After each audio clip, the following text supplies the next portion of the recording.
the transcredible exploits of Zapp Brannigan, brought to you by Bartley's Rocket Wax. I wax my rocket every day. Hello, Earthicans! Welcome back to Futurama Friday. Today we have a special episode of Zapp Brannigan Facts. This episode will also be narrated by me, Mike, from the YouTube Gaming Facts channel. It's super effective. So sit back, open up a bottle of champagne, and enjoy. This figure was released in August of 2009 by Kid Robot as a blind box figure. The odds of attaining the Zapp Brannigan were 1 in 8. The figure also comes with a copy of Zapp Brannigan's Big Book of War as an accessory. The figure also comes in a keychain form. This, however, was not the first release of a Zapp figure, as Toonami previously released a figure in November of 2007. This figure comes with Nixon's head in a jar and a podium for accessories. Bonus fact, if you own both the Toonami Series 1 Bender and Zapp Brannigan, you can attach the Nixon head accessory to Bender's body. This way, you can reenact the episode ahead in the polls. Zapp would go on to have 2 more figures made by Funko Pop, the first being released in February 2016, the second being released in the Mopees line in July of 2016. But did you know that Rocket USA released a Zapp Brannigan toy space gun in 2002? To date, Zapp has appeared in 36 episodes of the show, all 4 movies, and 20 issues of Futurama Comics. In issue 76 of Futurama Comics, named Zapp Brannigan, the Windbag Soldier, it is found out that Zapp was the most intelligent, kindest, and athletic recruit that Dupe had ever seen. This caused him to quickly raise his ranks, but unfortunately, Zapp got involved in a super soldier experiment where his DNA would be implanted into other soldiers. The experiment failed, and we were left with a Zapp we all know and love. But what about the real nitty-gritty? Where's the dirt and the filth on Brannigan? Well, it's right here. I may have just forgotten it because I suffer from a very sexy learning disease. What do I call it, Kif? Sexlexia. Although Zapp suffers from sexlexia, he's the only character in the show besides Fry to have slept with both Amy and Leela. Zapp was also engaged to Leela's mom, Munda. So I guess that girdle he wears really does work. Come on, Girdle. Hold. Zapp was originally supposed to be voiced by the late Phil Hartman. Unfortunately, due to his tragic passing in 1998, the role of Zapp was given to Billy West. But you may remember Phil Hartman as the voice of Troy McClure in The Simpsons.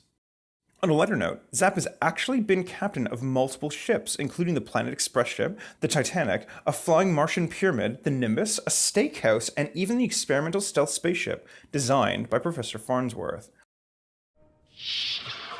Kif, I'm feeling the captain's itch. I'll get the powder, sir. In the episode Brannigan Begin Again, Zapp is fired from the Dupe and resorts to pimping out Kif before becoming a Planet Express crew member. Although we typically see Zapp's gross incompetence, he actually owns 2 medals, one for defeating the Killbots in the Octillion system, and the other he bought with his tax surplus in episode 300, Big Boys.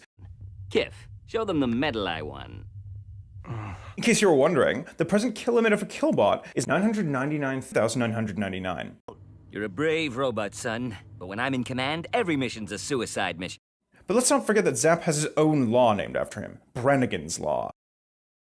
Which one? Brannigan's Law. The law that directly states that Dupe will not interfere with any developing worlds, and it's referred to as Directive B10.81. I fail to see any problem, sir. You already imprisoned her under Directive B10.81. You mean Brannigan's Law? Zapp actually has an impressive list of victories, which include defeating the retiree people in the Assisted Living Nebula, a carpet bombing in Eden 7, a bloody triumph for the pacifists in the Gandhi Nebula, the Spiderions of Tarantulon 6, and even the Brain Balls of Spherion 1. This is most likely why he was eventually promoted to the level of 25-star General Webelow, but he has also held the title of Rear Brigadier and Commodore 64. And now for the battle plan. As you all know, the key to victory is the element of surprise. Surprise! Unfortunately, Zapp's greatest enemy, the Neutrals, still remain alive.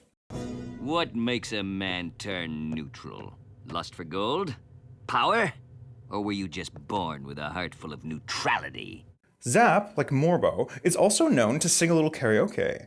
His song of choice is Lola by the Kinks, and when he sings his song, Zapp actually pronounces champagne correctly.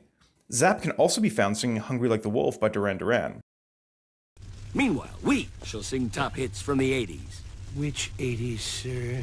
For me, there are only one 80s. Smell like I sound. I'm lost and I'm found. And I'm hungry like the wolf. Finally, did you know that the painting that hangs above Zapp's bed is actually a parody of a painting of JFK done by Aaron Skickler? That's all for this week. I hope that you enjoyed this episode. Maybe you had a laugh or learned something new about the Big Z.